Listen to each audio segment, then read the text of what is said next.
준비한 밸런스 게임이 있어요. 아. 밸런스 게임. 아, 예, 예. 아시죠? 나 많이 한 번도 봤죠? 안 해봤는데. 예. 자, 짜장 짬뽕. 하나, 둘, 셋. 짜장? 짜장. 이유는? 달달.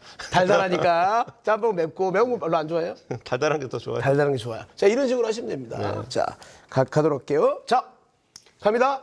하루 3번. 문틀에 발가락 찢기.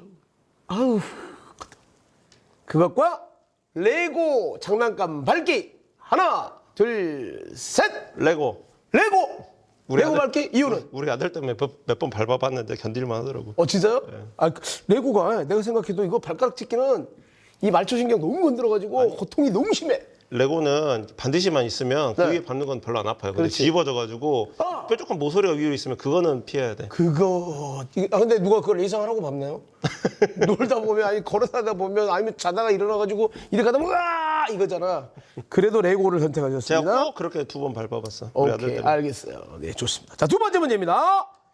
자, 절친이 친한 친구 절친이 아내에게 새우 껍질 까주기. 잘 생각하세요. 그것과 아내가 절친 새우 껍질 까주기. 하나, 둘, 셋. 후자. 후자. 네. 아내가 절친 새우 껍질 까주기. 그게 차라리 낫지. 어. 절친이 까주고 있는 거 보고 있으면 네. 그게 더 화날 것 같아. 야, 뭔가 좀 소유욕이 있네. 지금도 뭐 저기 아내분과 함께 좀 질투도 많이 하고 그래요? 뭐 가끔? 예를 들면 드라마 보다가 뭐 배우들이 많잖아. 현빈도 있고 요즘 뭐 잘 나가는 뭐 배우들 많잖아. 박보검도 있고 또 그렇게 보고 나서 드라마에서 잘생겼다. 막 이런 말 했을 때. 지금도 아이돌들 보면 네. 아주 뭐 나는 그냥 신경도 안 써요. 그래. 그때 마음이 어때요? 네? 그때 마음이 어때요? 그렇다고 나는 이제 아이돌 지금 여자 아이돌 거기서 뭐 같이 볼 수도 없는 거고. 그치. 그러니까 질투가 있는 거야, 실은. 그쵸? 이제 그렇게 되면 이제 저 아들이 아직 초등학생이어가지고 귀신같이 눈치 보고 네. 자기 끌고 들어와서 같이 포켓몬스터 보자 그래. 눈치가 있어. 또 그런 게 있네. 좋습니다. 자, 세 번째입니다. 네. 자, 수능 만점 정준호로 살기. 이것과 수능 만점 포기하고 정우성 얼굴로 살기. 하나, 둘, 셋. 정우성. 정우성! 신동엽이 그랬어. 잘생긴 네. 건 고시성가능이라고. 아니, 이건 잠깐만. 본인이 지금 그럼 못생겼다고 생각하는 거예요? 아니 정우성 얼굴인데. 정우성 포스에 이제 우리가 다 인정을 하지만 그래도 정준호 변호사 하면 주변에 얼굴이 야, 이목구비가 뚜렷하고 잘생겼다는 소리 많이 하는데. 평소에 무슨- 자기는 그런 말 저한테 안 해주면. 왜 그래? 다 근데- 이렇게 이야기를 하는데. 정우성 배우도 굉장히 모범적으로 살고 있잖아요. 기부도 그렇지. 많이 하고. 모범적으로 사는데 이제 얼굴 갖고 이야기하는 거 아니야, 외모. 네. 자, 그럼 정우성. 야, 이게 사람이요. 욕심은 끝이 없는 것 같습니다. 예. 저 같은 얼굴도 있는데. 그래요. 아무튼 정우성. 그러면 우리 나도 인생- 정우성으로 살기야. 실은. 거봐요, 맞아. 한번 좀 잘생긴 얼굴로 살아보고 싶은 그런 마음입니다. 네. 자, 다음 문제 가겠습니다. 5만 구독자 지지자로 채워진 정치 유튜버 되기. 이것과 500만 구독자가 있어요. 근데 악플이 많은 정치 유튜버 되기. 하나, 둘, 셋. 악플. 악플? 정치는 그런 거 무서우면 안 돼요. 진짜? 네. 나는 지지자 그냥 5만 지지자를 그냥 계속 이거를 아니요. 데리고 가면서 넓히겠다가 아니라 후자가 더 대중성이 있는 사람. 500만 구독자는 이미 이제 구독자 설정 왔고 그런 거 겁내면 거기에 안 돼. 악플 난 뚫고 가겠다. 그런 야, 거 요런 겁내면 성향이네요. 네. 야, 불도저 같은 그런 모습이네. 야, 그래요. 아무튼 정준호 변호사의 생각이었습니다. 자, 다음 이제 정치권을 입성해서 토론으로 붙는다면 입성했어 중앙에 토론 상태로 더 자신 있는 사람이 누구인지 두 사람 중에 한 사람을 고르면 되겠습니다. 자, 이준석 그리고 한동훈. 하나, 둘, 셋. 한동훈. 한동훈. 네. 아니, 저는 그런 생각을 가진 적이 없습니다. 한동훈은 원인 생각하고 너무 다르기 때문에 저는 뭐 그런 생각을 가진 적이 없습니다. 아니요. 이 한동훈 말 너무 잘하던데. 아니, 토론할 수 있는 주제가 네. 이준석이 훨씬 더 넓고 우리 한동훈 장관은 어법을 자세히 지금 살펴보시면 알겠지만 내용으로 주고받는 게 아니에요. 그냥 꺾기만 해가지고 뭐 이재명 대표 딱 사례를 들고 이런 식으로 순간적으로 받아치기만 하지 그렇지. 깊이 있는 토론이 되는 게 아니야. 그리고 자기 할 말만 이렇게 한다. 뭐 이 뜻인가요? 뭐 이렇게 이러면서 막 계속해서 가만히 보면 한동훈 장관이 깊이 있는 대화를 국회의원들하고 주고받질 않아요. 이준석 씨는 어떤 또 그러면 어쨌든 당대표 괜히 아무나 하는 거 아니에요. 그렇지. 그 토론 경험도 그렇고 네. 어쨌든 당대표로서 수권정당의 당대표였단 말이에요. 그러면서 전 분야를 어쨌든 아울렀기 때문에 네. 국정 전반에 대한 이해도는 한동훈보다 이준석이 훨씬 높아요. 높다. 그래서 나는 누구? 한동훈. 한동훈. 전공도 같잖아, 나랑. 한동훈 장관이 보고 있으면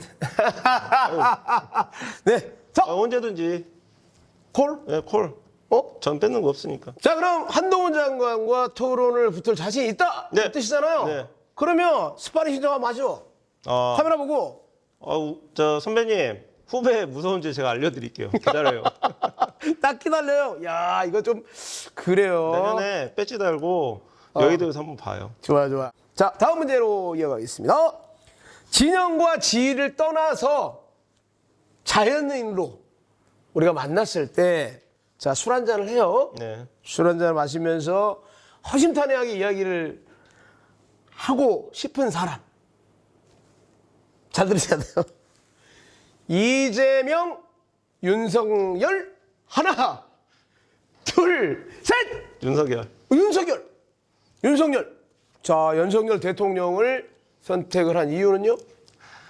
그 이재명 폭탄주보다 윤석열 폭탄주가 더 맛있을 것 같고. 폭탄주. 서울대 선배 아닙니까? 예. 그렇죠? 예. 일단 몇 기수 선배예요? 약 대략 학번으로는 그래도 학번으로? 뛰동갑은 훨씬 넘으니까. 그러니까. 근데 교수님들이 삼촌벌인데? 겹쳐요. 네? 교수님들이 겹쳐. 겹쳐요. 예. 오. 윤 대통령 은사님들이 네. 저희 때까지 수업을 해주시고 은퇴를 정년을 하셔가지고 은사님들이 굉장히 많이 겹쳐요. 그래요. 예, 대선 때 그래서 은사님들 통해서 스카우트 제의도 많이 들었었어요. 그러면 윤석열 대통령과 폭탄주를 한잔 하면서 허심탄회하게 한번 이야기해보고 싶다.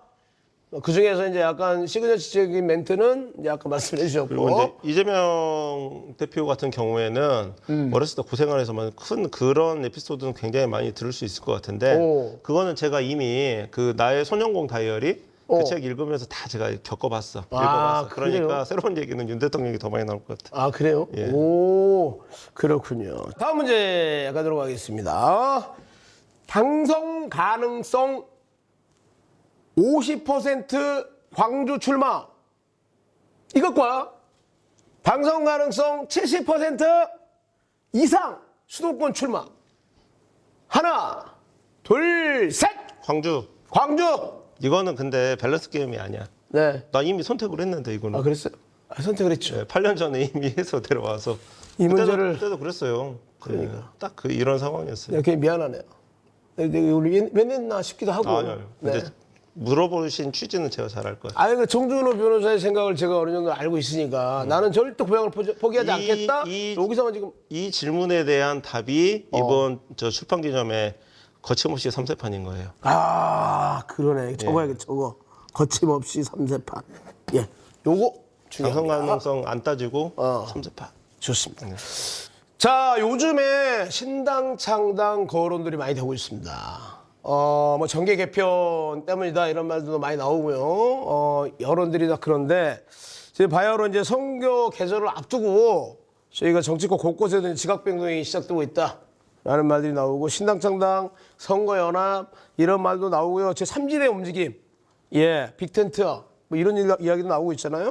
좀 본격화되고 있는 것 같은데 보면 이제 이준석, 금태섭, 양양자 뭐 이런 분들이 신당의 움직임 지금 되는 것 같고 민주당 원외에서 또 조국 신당, 뭐 친이낙연계 신당 이 움직임도 좀 있고요. 이런 움직임들이 포착이 되고 있는데 여기에 대해서 어떻게 생각하고 계세요? 실패할 것이다. 실패. 야, 이렇게 모두 다 실패. 이렇게 일단 길게 저기 했는데 답이 너무 단답형으로 이렇게 하면 내가 뭐라고 그래야 됩니까?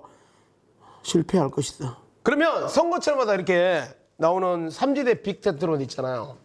요거 이번에 진짜 효과 있을 거라고 봅니까?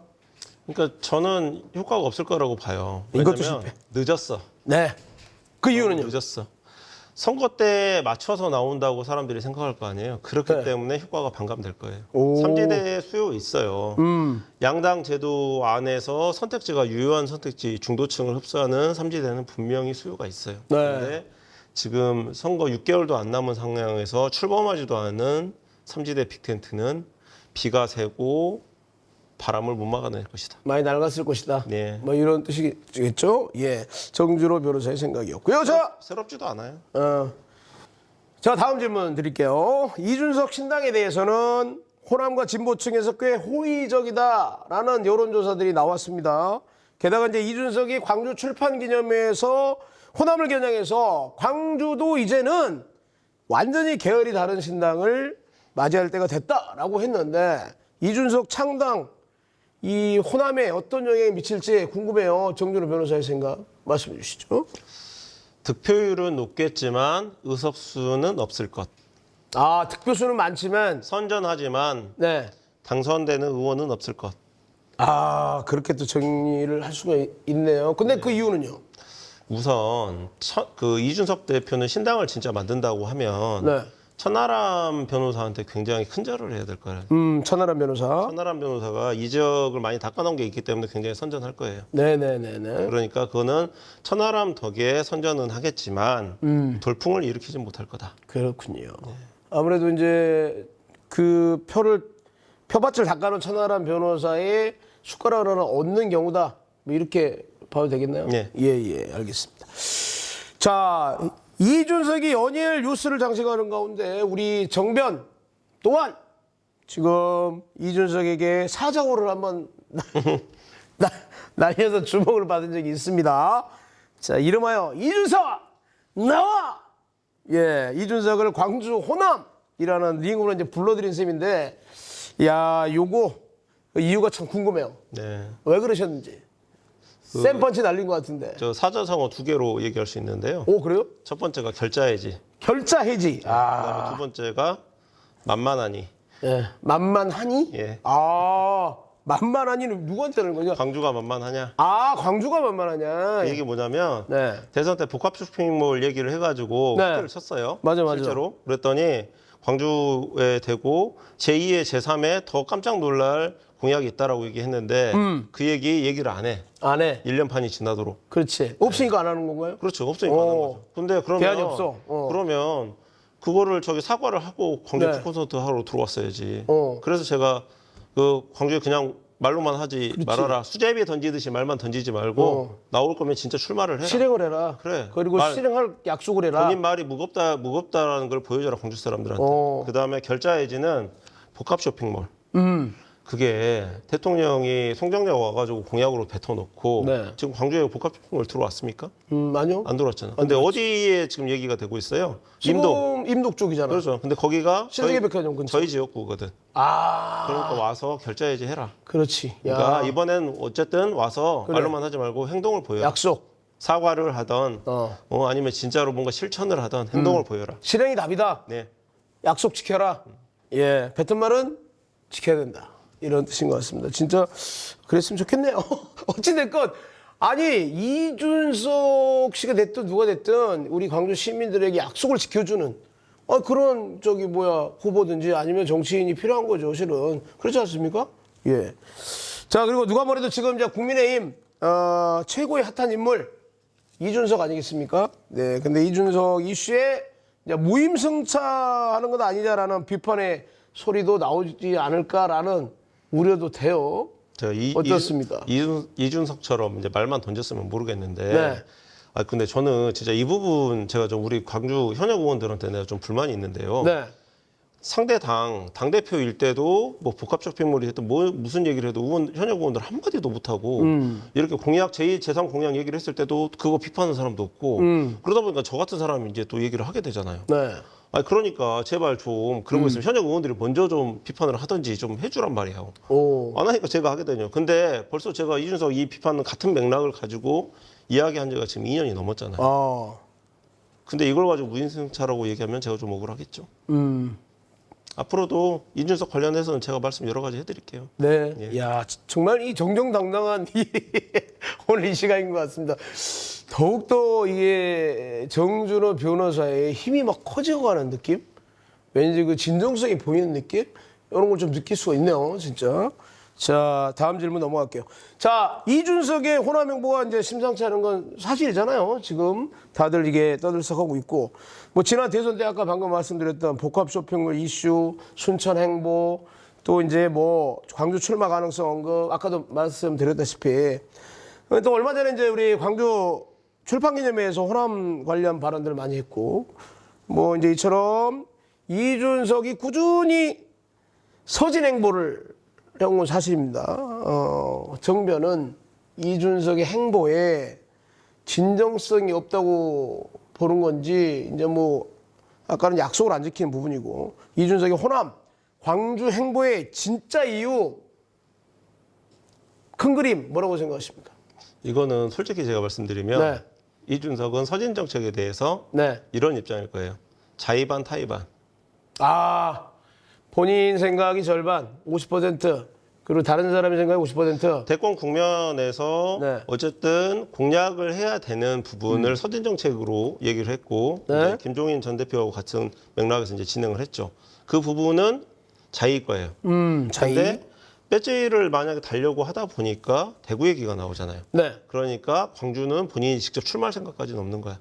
없고 그냥 건드려보는 그렇죠. 거다. 그래서 자의반 타의반인 건데 아. 제가 생각할 때는 이준석 대표 내년 광주 나와야 돼요. 내년에 출마를 해야 된다. 네, 왜냐 그렇게 이준석 전 대표가 가장 얻을 게 많은 출마 지역이 광주예요. 오. 지금 천하람 변호사가 비용 보조는 정도는 받을 거다라고 얘기했는데 제가 감히 말하는데 본선에서 무조건 30% 이상 얻어요. 그러면 이준석 대표가 국회의원 한두 번 하고 말 생각이 아니라 정말 대권 주자로까지 발버둥할 의지가 있다라고 하면은 내년에 출마하셔야 돼요. 30% 얻으면 노무현 대통령이 부산 가서 그랬던 것처럼 네. 곧바로 차기 대권 주자로 올라설 거예요. 오. 이거 확실해요. 와, 이거 정준호 변호사가 팁을 주는 그런 상황인 것 같습니다. 꿀팁. 네. 이준석 전 대표 생각해봐요. 자, 다음 질문 이어가겠습니다. 27일 더불어민주당 당무위에서 전당대회 대의원 권한 줄이고 권리당원 비중 강화한 의결 했고요. 현역 페널티도 강화 했는데 이거 어떻게 보세요? 저는 그는 당연히 네. 그렇게 가야 된다라고 해요. 우선 두 가지인데 우선 민주당이 네. 혁신안이라고 하는 내용 중에 뭐 하나라도 제대로 실천할 수 있는지 보여줘야 된다는 측면에서도 그렇고 가장 민주당이 쉽게 바꿀 수 있는 혁신안 중에 하나예요. 그리고 지금 다들 핸드폰으로 모바일 투표하잖아요. 이미 이낙연 대표 시절부터 뭐 보궐선거에 후보자 낼지 말지 전당원 투표로 이미 다 결정을 했단 말이에요. 그런데 왜 이런 시절에 대의원제가 논의가 돼야 돼요? 권리당원 투표제로 가도 돼요. 이미 몇 번 그렇게 시행한 경험이 있어요. 진작 넘어왔어야 되는 단계인 거예요. 네. 자, 그리고요, 며칠 전 정변이 그 서울의 소리 유튜브에서 민주당의 혁신 키워드로 혁신과 확장성을 언급을 했어요. 맞죠? 네. 그리고 경선에서 시범적으로 권리당원 중심이 아닌 시민 경선제 100% 도입하자라고 제안을 했잖아요. 이거 어떤 의미로 그 말씀을 하신 거예요? 자, 민주당이 우세인 호남 지역에서 혁신적인 실험을 해야 수도권 판세에 영향을 줘요. 그런데 광주가 지금 어떤 게 있냐면 아까 이준석 30% 얘기가 나왔지만 대선하고 시장 선거에서 15% 20% 가까운 그리고 현재 비판적인 여론이 더 높아졌어요. 민주당의 비판적인 호남 사람들이 한 30% 정도 된다고 했을 때 이 사람들을 경선에 끌어들여야지 이 사람들 내버려 두고 기존의 권리당원, 일반당원 5대5 기준으로만 한다고 그러면 전혀 흥행하지 못해요. 혁신적으로 이 무당층이나 비판적인 여론을 끌어들이면서 수도권 판세까지 영향을 줄 수 있는 정치 실험이라고 하면은 무조건 100% 시민 경선제를 한 두 곳 정도라도 좀 시범적으로 하면 분명히 흥행에 보장이 성공할 될 수 거예요. 있다. 그게 예. 수도권 판세까지 영향을 줄 거예요. 오, 그러니까 이게 지역의 지방에서 지금 이런 판세들을 시민 경선제를 도입을 하면 100%로 하면 여기에 이제 여론들이 형성이 돼서 나중에 중앙 정치까지 전부 다 미치는 영향이 크다. 그래서 우리가 선거를 하면 저희 지지자들을 먼저 규합을 한 다음에 그 다음 하는 행동이 비판적인 사람들을 만나서 왜 저한테 비판적인지 들어보고 그런 부분들을 내가 오해가 있었으니 고쳐드리든지 제가 고칠게요. 그럼 저 한번 지켜봐 주세요. 이 정도 얘기는 한다는 말이에요. 그렇죠. 광주에서도 민주당 호남에서 그런 포지션을 보여줘야 되는데 되는 게 그게 경선 룰로 적용이 된다라고 하면은 시범적으로 오픈 프라이머리 몇 군데라도 도입을 하는 것이다. 그런 생각을 갖고 계시는군요. 여러분들 말도 한번 들어보겠습니다. 경선에 참여해 주세요. 네, 좋습니다. 자, 그리고 정계 개편 논의 중에 선거제 개편 이야기도 안 할 수가 없는데요. 우리 양당의 위성정당이 이제 난립했던 지난 총선, 이야기 안 할 수 없는데 그 좀 자성의 목소리도 나오고 지금 뭐 병립형 비례대표제, 그 준연동형 비례대표제, 뭐 이름도 복잡해요. 저도 막 헷갈릴 때가 있는데. 뭐 시민들 너무 혼란스러울 것 같아요. 이 정변이 좀 깔끔하게 정리를 좀 해주셨으면 좋겠는데. 네, 가능합니까? 예, 말씀드릴게요. 네. 저 병립형 8년 전 선거고요. 연동형 4년 전 선거입니다. 네. 그러니까 8년 전 선거로 갈지 4년 전 선거로 갈지 선택하시면 되는 거예요. 복잡하게 생각하실 거 없고요. 그러니까 병립형 비례대표제는 8년 전. 예. 근데 준연동형 비례대표는 4년 전. 예.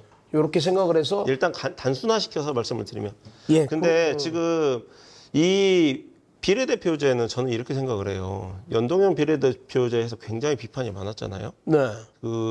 이게 여론조사 이제 지금 수치가 있는지 모르겠는데 그러면 지금 각자 다들 뭐 기본소득당이 플랫폼이 되자, 정의당이 플랫폼이 되가자 해가지고 이준석 식당도 하다 보면 이게 다 결국에는 연동형 비례대표제 생각을 해가지고 어쨌든 뭔가 지금 신당을 만들겠다는 건데 비례의석수 몇 개 중에 한 개라도 본인들이 얻자는 거 아니에요. 근데 이게 지금 4년 전 선거 제도가 지금 어떻게 국민들한테 효용감이 있었는지를 냉정하게 따져보고 평가한 다음에 거기에 대한 개선 작업이 뭔지가 나와야 되는데 신당하고 비례 정당 하시겠다는 분들의 송영길 대표도 그렇고 다들 본인 배지를 염두에 두고 지금 하는 얘기란 말이에요. 왜 그걸 솔직하게 얘기를 못해요? 솔직하게 얘기를 하고 차라리 그냥 평가를 받든지 그런 것도 아니고 이렇게 다니니 차라리 그냥 병립형으로 그냥 지내는 게 차라리 낫겠다. 8년 전으로 가자. 차라리 시민들 여론으로 가야 되는데 연동형 비례제에 대한 평가나 이런 것도 반성도 없이 뭐 이렇게 얘기 나오는 것 자체가 저는 불편하니까 그럴 거면 차라리 여론조사 해가지고 여론 따라하는 대로 가자. 근데 연동형은 아마 찬성 많이 안 하실 것 같아요. 그렇군요. 자, 그렇다면 정변은 이제 선거제 개편 이거 어떻게 해야 된다고 생각을 하시나요? 지금 많이 늦었어요, 사실. 지금 6개월도 안 남았는데 빨리 좀 결정했으면 좋겠고 빨리 결정하고 각 당의 좀 정책부터 좀 나왔으면 좋겠어요. 개편이 늦어진다고 보는 이유는 뭐예요? 지금 3지대 얘기가 나오니까 거기에 대해서 양당이 지금 이제 그 계산이 복잡해지는 거죠. 어떤 게 우리 당이 유리한가 따지다 보니까 계산이 안 끝나다 보니까 얘기가 결론이 안 나오는 거죠. 신당 상당 때문이다. 뭐 이런. 그러면 이제 신당 이 이제 선거제 개편에서 우리 정치권 이제 압박으로 좀 이게 막 계속 혼란스러운데 이런 혼란 속에서 정변은 이제 어떤 계획들을 갖고 있는지 좀 명확하게 좀 듣고 싶고 또 어떤 행보를 할 것인지 요거 좀 이야기 좀 해주시고 오랜만에 찾아뵙으니까 우리 광주 시민 여러분께 강력한 한 말씀 부탁드립니다. 제가 뭐 지역구 바뀔 일은 없을 거고요. 저는 뭐 그 자리 그대로 선거 묵묵하게 준비할 거고 제가 뭐 탈당하거나 뭐 당 바꿀 일도 없고 저는 이대로 갑니다. 그러니까 저 선거 열심히 준비할 거고 다만 민주당의 작은 목소리도 크게 듣겠습니다라는 말을 몇 번 이제까지 했는데 과연 그런 자세가 돼 있는지 한번 살펴봐야 될 것 같고 그렇지 않고 만약에 좀 정리적으로만 뭔가 생각을 한다라고 하면은 저부터서도 비판의 목소리를 내겠습니다. 광주의 이름으로. 광주의 이름으로 마지막이 참 이렇게 좀 와닿는데 아무튼 알겠습니다. 자, 우리 정준호 변호사와 함께한 오랜만에 촬영을 했어요. 정정당당 쇼 이제 마칠 시간이 됐습니다. 우리 정준호 변호사는 변호사로서 저는 방송인으로서 정정당당한 세상을 꿈꾸는 그 세상이 올 때까지 최선을 다해서 여러분께 방송으로 인사드리도록 하겠습니다. 자, 마무리하죠. 정정당당!